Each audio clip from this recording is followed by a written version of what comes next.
Okay, so good afternoon, ladies and gentlemen. So it is my pleasure to welcome all of you to the International Day of Happiness 2023. In these sections, we are honored to have two distinguished speakers from the Faculty of Psychology, Chulalongkorn University, to share with us the topic of self-compassion and its contribution to happiness, empirical finding from Thailand. So our first speaker is Assistant Professor Dr. Nattasuda, who is the Dean of the Faculty of Psychology, Chulalongkorn University, and a Vice President of Thai Counseling Psychology Association. She received her PhD from Oregon State University in counseling. She has been actively involved in enhancing psychological services for Thai community over the past 10 years.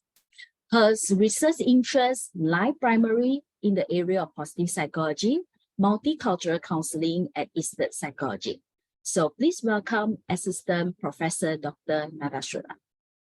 So our second speaker is Assistant Professor Dr. Kullaya, who is an Assistant Dean at the Faculty of Psychology, Chulalongkorn University. She is a licensed clinical psychologist who received her PhD from the University of Texas, doctorate psychology from the University of Queensland. She has rich experience in the field of clinical psychology and has dedicated her life to enhancing psychology services in Thailand. So please join me to welcome Assistant Professor Dr. Kullaya. So without further ado, let us welcome both of them to share their insight on the importance of self-compassion and how it contributes to happiness. Thank you.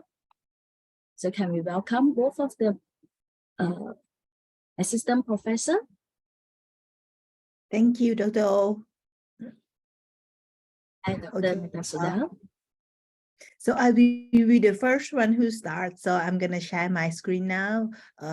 Could you let me know whether you can see it clear or not? All right. Okay. Okay, we can see the slide. Okay, so I'm going to start now. Yeah. Selamat datang, is it correct? Yeah, selamat datang. Okay, sawadika and selamat datang. So good morning, you all. We will have about 1 hour together. Dr. K and I will present our empirical research on the topic of self-compassion and its contribution to happiness. You will have about like first 20-30 minutes with me, and then you will have chance to listen to Dr. K research that we did together. Okay, so let's start. So in my part, we're going to talk about like two perspectives and steps to happiness. So this is the picture, and I think this is the picture of that we can call like a mapping for us as a psychologist. We want like down the road and along the road that we would like our clients and ourselves and our students and the people that we work with to feel happy, right? And the question that leads to this road, how can we do it?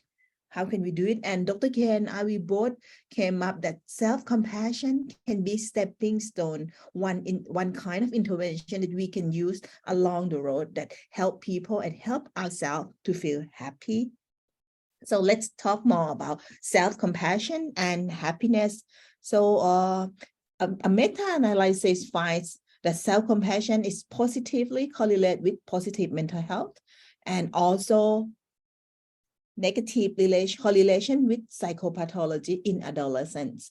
And self-compassion also negatively related to stress, anxiety, depression, and also, I say also 2 times, also positively related to psychological well-being. So it sounds good, right? Have negative effect, negative relationship with negative things and positive relationship with happiness, right? With happiness in terms of psychological well-being. And, you know, like the last bullet that's kind of give us some more hope that, you know, self-compassion is not just like a concept, but self-compassion is a practicable skills. It's a practicable skill based on Neff, who developed self-compassion. She said that self-compassion is a practicable skill that can expand the personal growth. And if you remember correctly, like when we talk about psychological well-being, the personal growth and meaning in life is part of the psychological well-being, right? And that's the thing that Neff already said, that by practicing self-compassion, psychological well-being will also improve. So that's the graph of the presentation that I'm about to do. So like, let's talk a bit more about what is self-compassion. So think about some self-compassion, and then Dr. Kullaya at the second presentation will talk more about self-compassion and self-esteem, right? So self-compassion is being touched by and open to your own suffering, but not avoiding or disconnecting from the suffering. And you have some like desire to elevate one's suffering, to heal oneself with kindness. I think the important keyword is open, and accept, and kindness. So 3 keywords: open, accept, and kindness. So self-compassion involves in offering non-judgmental understanding to one's pain, inadequate, or failure. So the experience that you have, even is negative, even can be pain, inadequate feelings, but it's part of human experience. We all experience it. We all experience this definition based on Kristin Neff. So we talk more about, so what is self-compassion? Self-compassion consists of 3 components. First one is self-kindness. Self-kindness is the feeling that we already mentioned, we already talked, right? So it's feeling of the warmth. So when I'm teach student, I teach student, I will say also, the kindness feeling is a warm feeling that you have toward yourself, the warm feeling that you have toward yourself. When you suffer, fail, or feel inadequate, this is the feeling that you're supposed to give to yourself. Do not judge, do not blame, do not criticize, but it's a kindness that you give to yourself at the same level that you give to your friends. Second one is quite important when we talk about self-compassion is common humanity. You know, like as a psychologist, when you work with clients who feel bad about themselves when they fail, or when they pain, and they like just break up their relationship, so many of them feel like I were the only person who suffer of making this mistake. Is it true? Is it true that we are the only person who suffer, who pain, who feel like inadequate?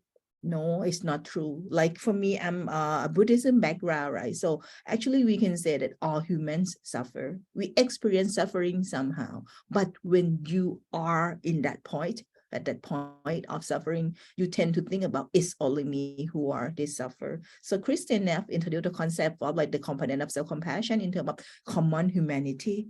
In terms of common humanity, so suffering is not happening to oneself alone, but also occur to universality with other individuals. It's not you yourself alone. So think about this as a second component of self-compassion. Then we go to the last one, last but not least, and almost the important one. So like it's mindfulness. Mindfulness is about you are able to perceive things as it is. So it's mindfully perceiving and understanding self-suffering experience. You truly understand it without judging or avoiding one's own feeling. So this is the core concept of self-compassion. And this is the thing that Dr. Ken and I would think that this should be very beneficial in terms of like understand it and try to use it as an intervention. On my part, we're going to talk a bit about intervention, and you see that how it can be helped in terms of using self-compassion to enhance happiness. So on my part, I will talk about 2 empirical research that study on self-compassion. First one related to self-compassion, is about self-compassion and attachment styles. The second one will be intervention, that kind of fun intervention that I would like to share with you, is about web application of self-compassion. So let's talk about the first one. So like attachment styles, let's think about attachment styles and happiness. Like actually attachment style, I do believe that you all know the concept of attachment style that talk about internal working model that developed it when you were young, right? And it continued to like to the grave, right? If it, according to Bobby, he said that from cradle to the grave, right? But nowadays, lots of psychologists, even like counseling psychologists or social psychologists, study more about attachment style. And there's some literature that said about the relationship between attachment size and happiness. First of all, without literature, you all know that like individuals have to communicate healthy with each other for being happy in their life.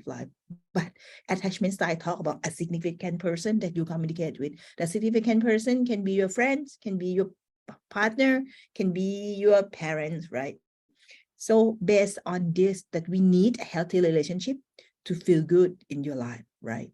According to so many research that study about happiness, the research indicate that a healthy relationship that's very have very strong effect on happiness, right? So attachment is the concept behind a good relationship. So I think that's why it's good to know about attachment style and self-compassion. So based on the previous research, anxious attachment style and well-being is inversely associated. So like if you have high anxious attachment style, you tend to have low well-being. And especially this relationship stronger for the younger group than the older group.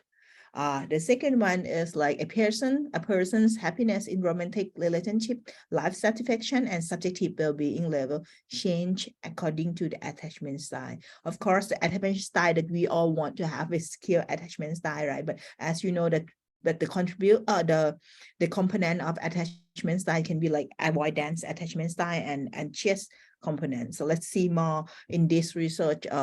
Is the study about relationships among gender roles, attachment styles, and self-compassion in undergraduates in Thailand. So the objective of this research is to examine the relationships among gender roles, attachment styles, and self-compassion. Participants were 199. What a beautiful number, right? 199 undergraduates in Bangkok, Thailand. And the instrument that we use in this study or in Thai, so like the GRI, gender role inventory. And the second one is the one that used to measure attachment style is ECR, relationship structure questionnaire. This is like very famous one to measure the attachment style. And the last one is the thing that you're gonna hear a lot is self-compassion scale in Thai version. So like this is the data that we got, like it's quite surprisingly, you can see like the gender roles were very weak, positive correlated with self-compassion. But if we explore more from this correlational table, let's see like the the multivariate analysis. You can see that the anxiety attachment style here, this one, anxiety attachment style and avoidance attachment style significantly predict at 0.001, predict self-compassion. But the gender role was not significantly predict, as we should be able to guess based on the correlation. So based on this research, I think if we want to work on self-compassion, to enhance self-compassion, we might need to think a bit more about the different attachment style that the person we work with, right? And it's good to think about how to develop a good relationship with a person. Like for my field, I'm a counseling psychology in the counseling psychology field. So like the bonding and the therapeutic relationship between therapist and client should be the thing that keep in mind when you work with client, because as you can see in this research that avoidance attachment style and anxiety attachment style gonna affect self-compassion. And as a therapist, if you want to enhance client self-compassion, attachment style should be something that you keep in mind. So based on this research, but before we go to the next research, I have about 10 minutes with you for the second research. That's a fun one. So like this research is self-report, and like the limitation of self-report questionnaires can be like it's based on the participant perception, right? And also we cannot forget about social desirability in terms of like the questionnaire, the way participant answer the questionnaire. And also this research is just like one period of time. It's only cross-sectional studies. If you want to know more, should think about like maybe a cohort study or something that should be keep in mind, because this study were conducted. This study was conducted during the COVID-19. I think like first year of COVID-19 in Thailand. So that should be something that affect. Now, I would like to move to the second one. This is think about attachment style and how it affect to the self-compassion, right? I think that we already talked. So the suggestion for the psychologists who work with clients and want to enhance self-compassion in order to make the client feel more happy in their life, be gentle with themselves more. So you should think about the relationship between therapist and client and try to understand the client attachment style so you know how to work with them better. The second part that I'm going to present a research is the thing I would like to call is web-based intervention. Actually, this web-based intervention part that I picked from the, I brought it from the research that called the effect of self-compassion, web-based intervention towards self-compassion level in emerging adulthood. The researcher are Natchanit Ngunwiwatgun and Paradon Pipat Wanit. I work as a supervisor in this project. So this project was very fun project because like this project is a project, I think it was the first project at the Faculty of Psychology that we incorporate with the kind of like tech ed part. It's part of the incubation program that our faculty got fund from Thai Health Promotion Foundation. Thai Health Promotion Foundation is a foundation that quite positive on the positive psychology. And right now they try to help the Thai community feel more positive about mental health and focus more on prevention and promotion. So like in terms of web-based intervention, this is example. Exactly, not example, exactly a picture that in their website, they call this web-based intervention as self-compassion journey, self-compassion journey. The method in this study, we have 45 undergraduate students aged from like 18 to 20 years old, and they were randomly assigned to two group, like intervention group, 23 people, and waitlist control group 22 people. Instrument that being used in this study, just 2 instruments. So like the first one is Thai version of self-compassion scale. This one is short form. And also like the thing that I'm going to present in detail is the intervention program. The web-based one is 14 days self-help intervention program.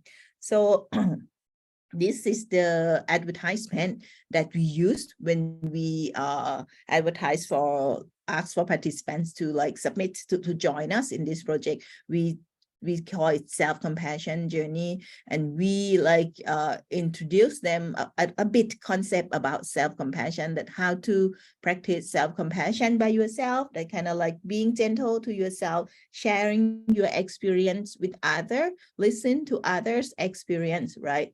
And forgive yourself for like some mistake, and communicate with yourself with gentle words. So this is like the thing that we try to draw attention and help people to understand more about self-compassion before they join the project. And this is the part that we give them details about the project. So like the project itself is self-compassion journey. It's a website to help you enhance self-compassion in 14 days, free of charge. You can use like via web browser, and you're going to spend only 10 to 25 minutes a day. Based on this app, we should get a lot of participants, but it's quite difficult to get participants at that time. Okay, so after that, when participants show interest in the project, this is a detail that they're going to know about the program. I translate some parts from Thai into English. So like the first part is about what the program is. So like this is, like as a supervisor in this project, I think the first part is a fun part. And I think this is very good part of this project, because it's not only just activity, but it's like kind of game based, because the researcher who developed this intervention is kind of like still young, so they feel like they understand adolescents and emerging adults. So like they frame it as a journey to collect like 3 special gifts, like kind of help you to feel more fun to and to engage with the program. And one strength of this research is we don't have drop off in this program. We don't have drop off anyhow. And I think like the next phase we should think, for me personally, I think it's because of like the game-based type, like you collect like, I don't know, like special weapons, kind of special gifts that up your level to the next stage. So that's the description about the program. Like you're gonna learn about self-compassion, you're gonna practice self-compassion, and you're gonna get special gift for the games. This game, not like other games. And this part is about participation. So you're gonna spend only 14 days, 10 to 25 minutes a day. And what needs to be done? What do I have to do if I join this project? You're just answering the question, filling in some worksheets, and conduct reflective journal in the website. Now, this is like the detail about what's in the program. This is example of the program. The 14 days. Each day, participant will get a link, and they will practice each individual activity, but it's quite game-based. Like starting from this, I remember like the first one is like get to know self-compassion. So it's quite like psycho-education based, talk about what is self-compassion, what are the components of self-compassion, but not like a boring way that I did with you in the beginning, but they did it very fun way. Like, so like a first step, kind of like in order to like weapon up yourself, make yourself stronger, you need a first weapon as a self-kindness, that kind of thing. So this is like the fun part. And then this is the first day, right? And then we move to the second day as a like practice, because mindfulness is part of self-compassion, right? So in this intervention, ask participants to practice breathing exercise that help them to be able to be more mindful. And third one is practice self-kindness. So this is example. So each one of them is like a scenario in a game. So like if you want to move to the next step, you have to finish this first step, and you go like stage by stage, and at the end, so you complete the game. So like that's why I call it game based. So from be gentle to yourself, and now it's like ask to do the butterfly hugs, like gentle touch to yourself, and writing some letter. This is activity that adapt from Neff herself, like from selfcompassion.org, that activity that talk about like writing as you write to your friend, you say to your friend when your friend is suffer. So this is the practice. And this part, try to understand common humanity. Then, so this is the learning part. And now it's going to be the activity part, that like journaling, self-compassion, writing a letter to friends, practice some gratitude, and like develop a plan to practice self-compassion in daily life. And last one is like kind of sum up. So you have plan for yourself after this 14 days, how can you practice self-compassion? So this is like the intervention that we plan, and the result was quite a mess. I didn't share with you the whole thing, because actually this is the study one of the research that we submitted for publication. Is we got accepted already, so we wait in line for the article to be published. So like just sneak peek that so significantly different. Like we used two-way mix ANOVA, and so just like for the differences between experimental group and control group, the wet list control difference, and the within group like pre-test, post-test, and follow-up also different, right? So we can conclude that we found significantly increased self-compassion from pre-test, post-test, and the remaining score from follow-up part is no change. So like it's quite impressive for me.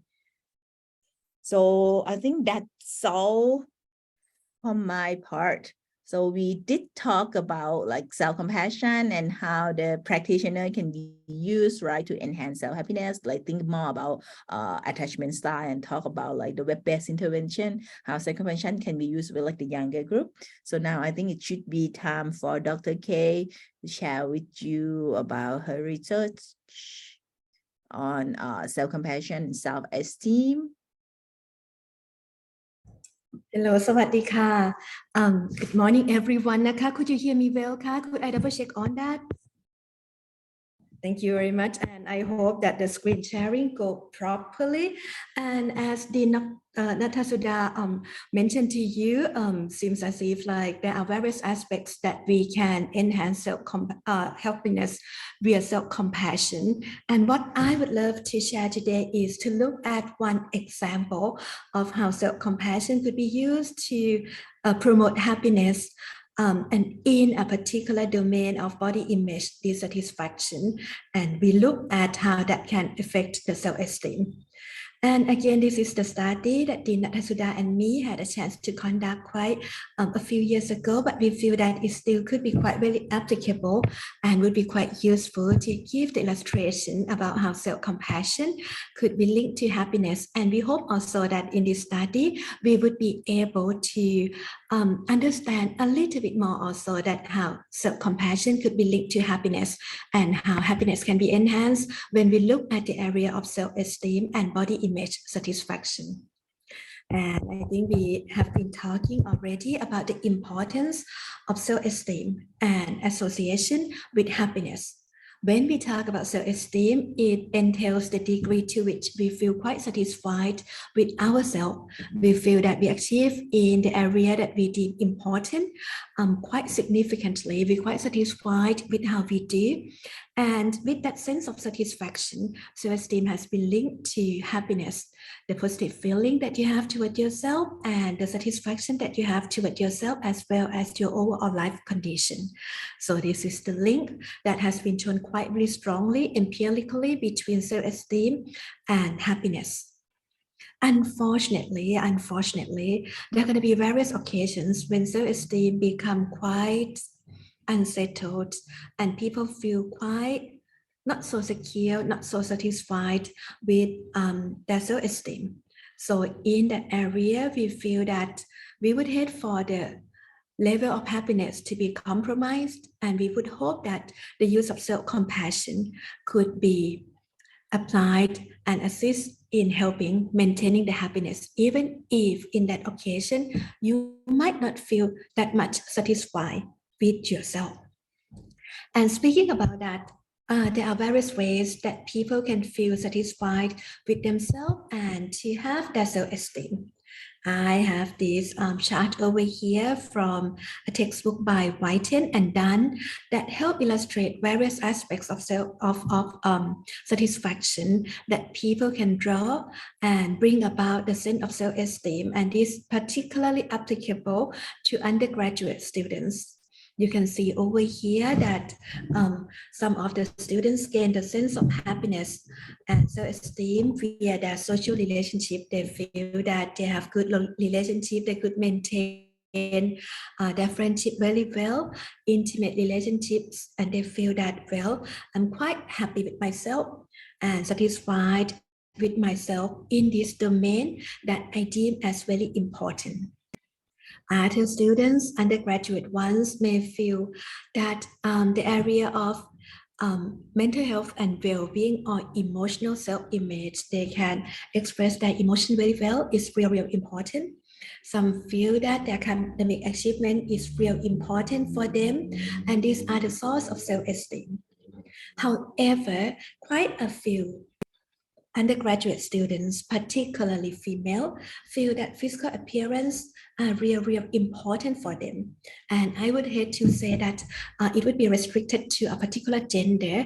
At the present, we found that quite a number of undergraduate students see physical appearance, body shape, and weight as the source of their sense of self-esteem, particularly important for them. They feel that if they could maintain their physical appearance in way that they aim for, they're going to feel quite happy and gain the sense of self-esteem.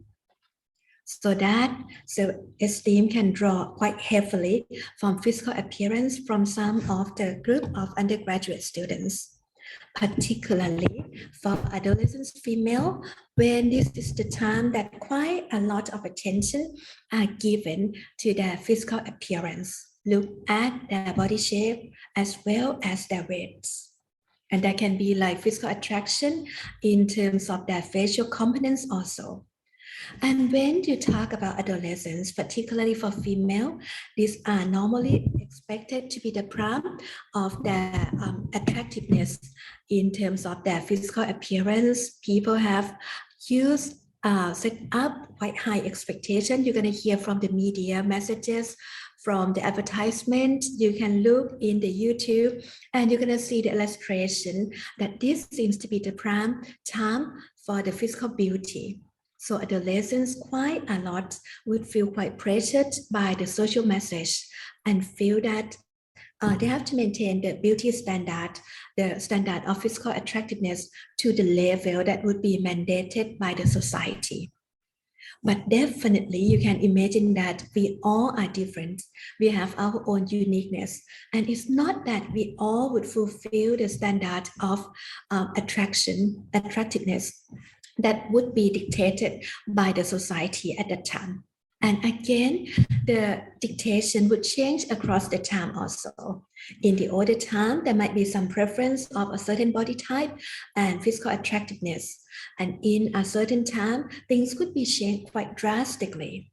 So it would be quite very hard for people to definitely maintain their physical attractiveness in the way that would be dictated for the social standard, and particularly for female adolescents when they're still early in their life, where they still search for their identity. It would be possible that they're going to refer to the social standard of physical attractiveness and use that as a benchmark that they're going to live up to.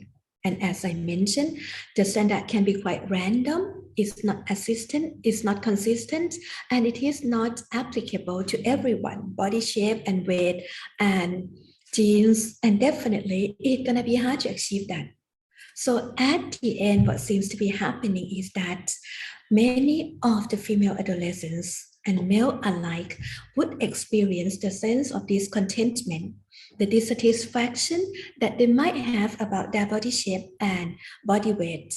And it become quite a normative discontent. It become quite common that it is not unexpected that at a certain time, adolescents would come across the sense of dissatisfaction. And with the satisfaction as one of the factors for the self-esteem, so we feel that it would be quite vulnerable for undergraduate students, particularly female adolescents, to become particularly vulnerable in terms of their self-esteem. And we think about how could we do to help maintain their self-esteem even in the time that they might feel not so happy with their body shape and weight.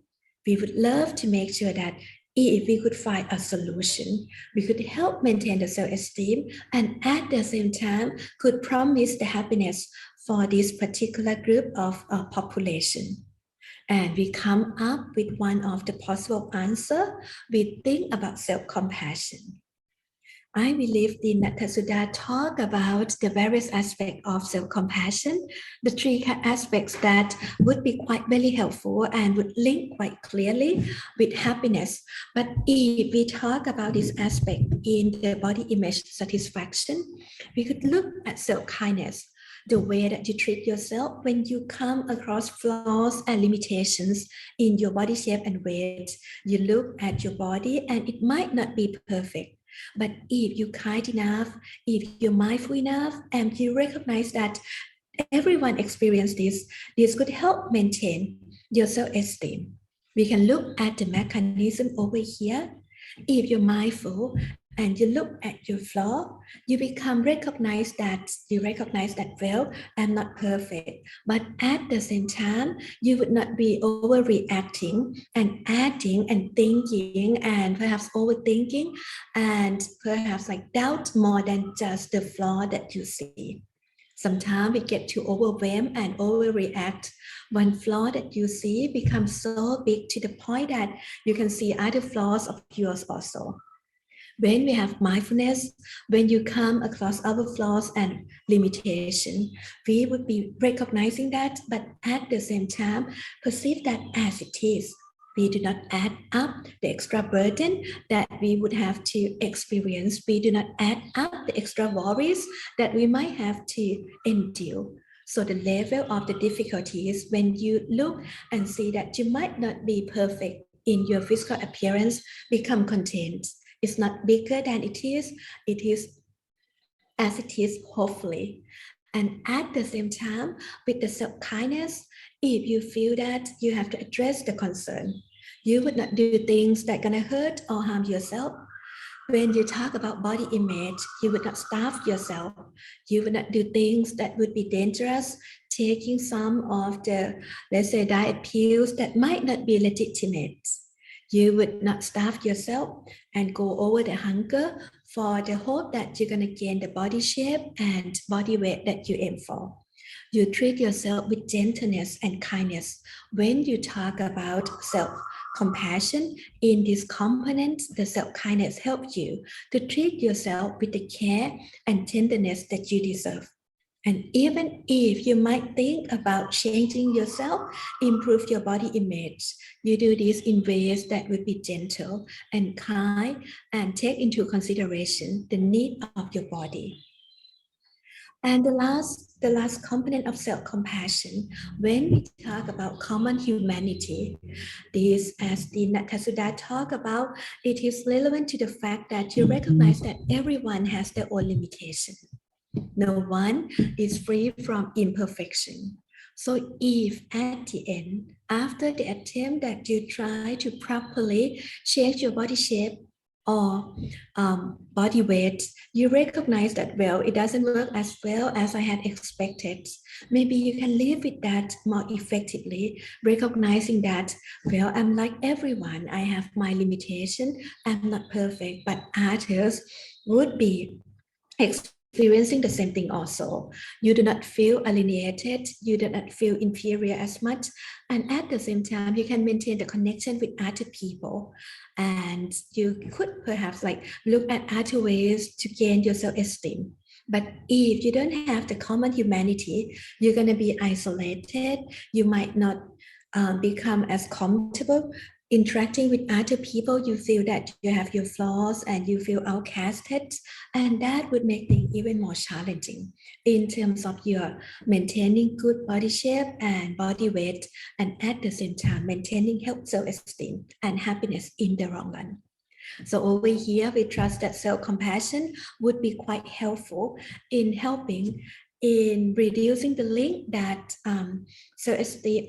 body shape and body weight might have the impact on your self-esteem, and at the end, hopefully, the happiness that undergraduate students would experience.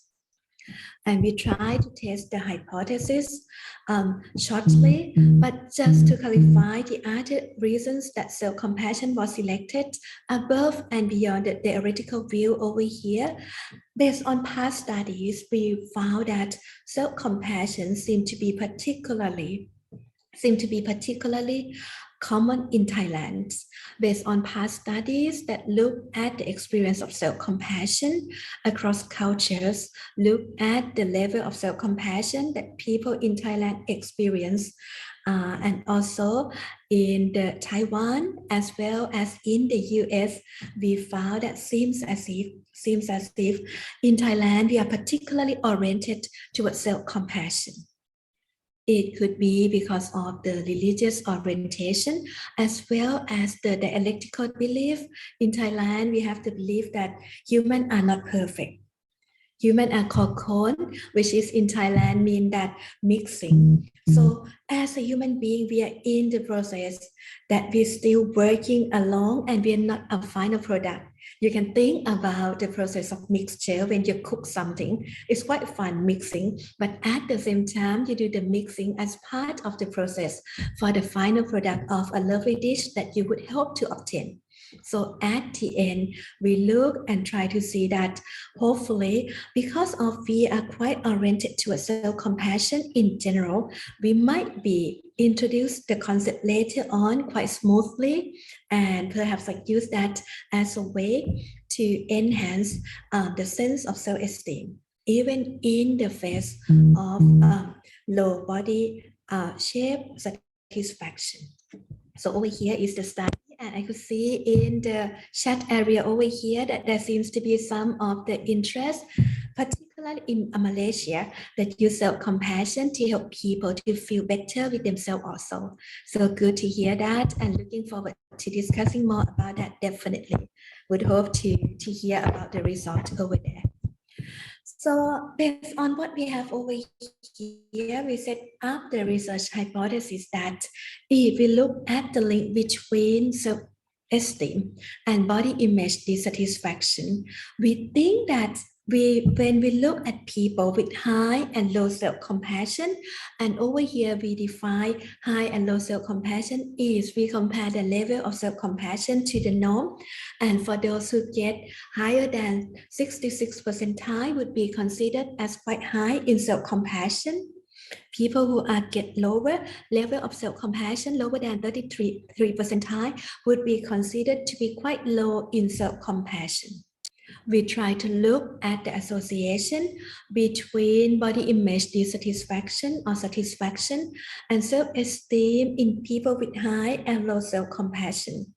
And we set up the hypothesis that the link between the two would be stronger in people with lower in self-compassion. For those high in self-compassion, with the three characteristics that I mentioned to you, we would see a weaker association between body image dissatisfaction and self-esteem, meaning that even if they might not be too happy with their body shape and weight, they could still maintain their self-esteem and would be eligible for the sense of happiness later on. We think that with the self-compassion, the negative impact of low body image satisfaction would be lower, and the degree to which people are going to do things that could be harmful to themselves in terms of their body shape adjustment would be lowered as well. So these are our hypotheses. And we try to test this in the Thai female undergraduates. We have about 300 of them whose age was about 20, and their BMI, interestingly, in average is about 19 and 20, and that would be considered the normal BMI. So for the majority of the participants, they still considered to be in the normal range of body shape and weight, and they nicely agree to participate in the study, which obtained an IRB review and permission, and the participants respond to their demographical information, give their year of studies, the university that they are from, and the study was run from 3 large public university and private university in Bangkok area. So these are some of the characteristics of the participant, would be quite specific. And keep in mind also that the study was conducted quite a while ago before the COVID time. So there might be some of the changes that happen. But so far, based on our follow-up studies, seems as if what we have would be maintained, even if the way that we collect data or the time of the data collection might be a bit later on. But for that particular study, participants agreed to respond to the measures of the scales that look at body appreciation, self-esteem by Rosenberg, and also self-compassion by Christine Neps over here. And all of the measures are translated in Thai, pilot tested beforehand to ascertain their psychometric properties. And in the final data collection, you could see the alpha, Cronbach alpha for the measure shown in the diagonal of the table over here. All of them seems to have quite satisfactory psychometric property in terms of the Cronbach alpha, 0.89, 0.83, as you see in the parentheses over here, as well as 0.88. So they're quite legitimate in terms of their psychometric property. And we got the information, mean standard deviation for the 3 measures that we obtained. For all of the measures, the scale rating come from 1 to 5. So the scores of body shape satisfaction is crossing to 4. So it seems as if participants experience some level of body image satisfaction over here, but not perfect. Self-compassion, they experience that above the average, as well as self-esteem, that one is not particularly high. And based on the descriptive information that we obtained over here, we first conducted the correlational analysis using Pearson product correlation analysis over here. And you could see that the association go in the direction that we would expect. You could see that self-esteem seems to be linked with self-compassion as well as the body image satisfaction for this group of participants. Then we conducted the regressional analysis and tried to look at the self-esteem as the final product as predicted by self-compassion as well as body image satisfaction. And we could see that the two seems to help predict self-esteem. However, we look also at the interaction effect as you could see in A and B. By the way, when we talk about A, this is body image satisfaction. And for B, over here, we have self-compassion. And we could see that there seems to be the interaction effect between body image satisfaction and self-compassion, show that the impact of body image satisfaction depends on the level of self-compassion of the participants as well. With that in mind, we look further in terms of the moderational analysis, and we found the chart over here that help outline about the impact of body image satisfaction on self-esteem, and this seems to change in accordance to the level of self-compassion that the participant experience also. You could see in the chart over here, one is in green, and that show in terms of the association for people who have high self-compassion. You can see the slope that it is not as steep as the one in blue that show the association between body image satisfaction and self-esteem. Based on the slope over here, it was quite clearly shown that the association between body image satisfaction and self-esteem changed in accordance to the level of self-compassion.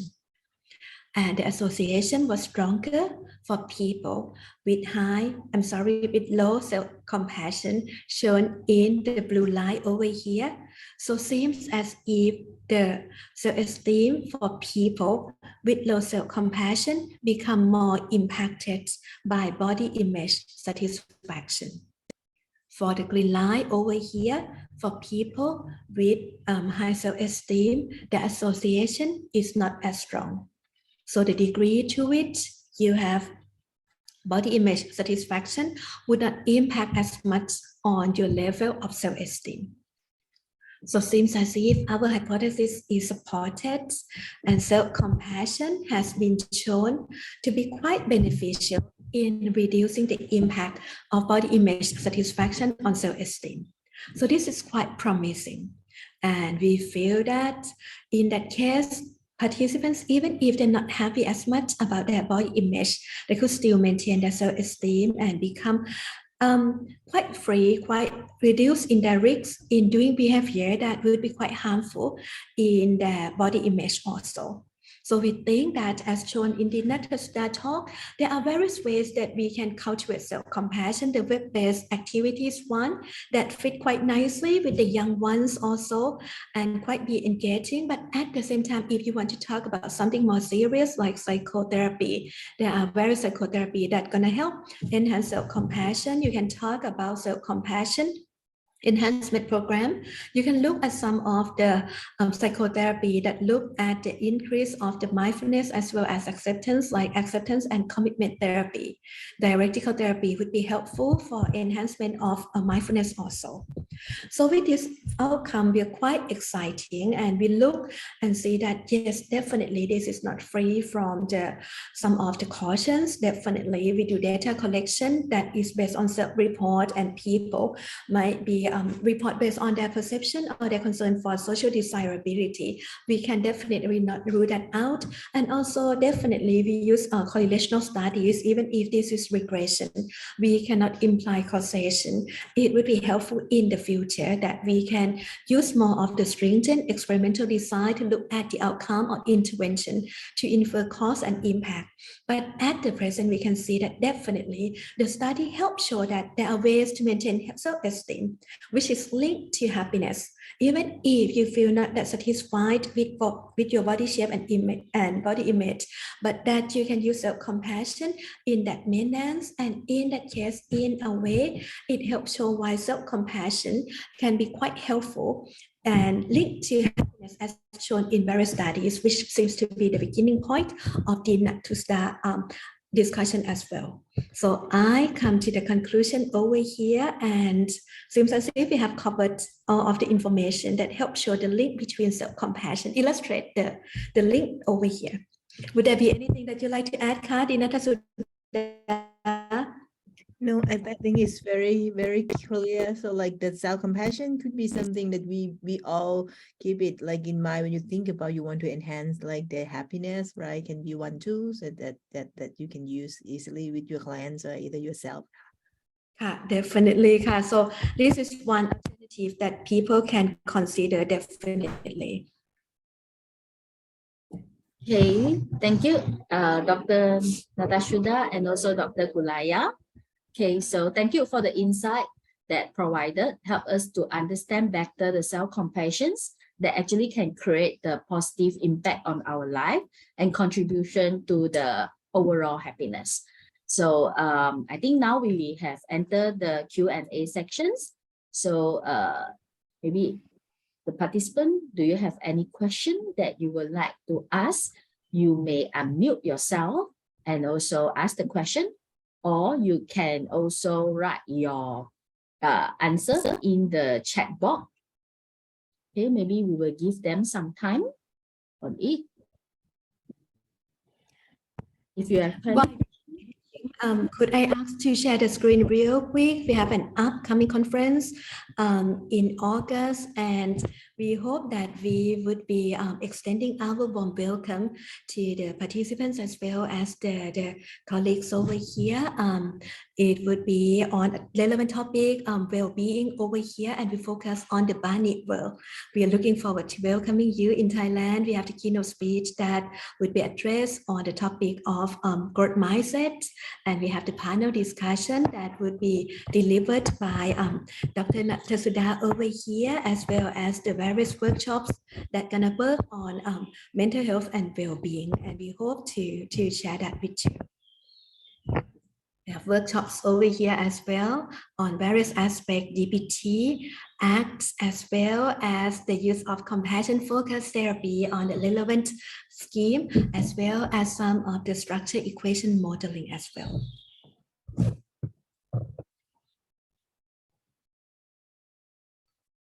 Okay, thank you for the sharing and also the information regarding the conference.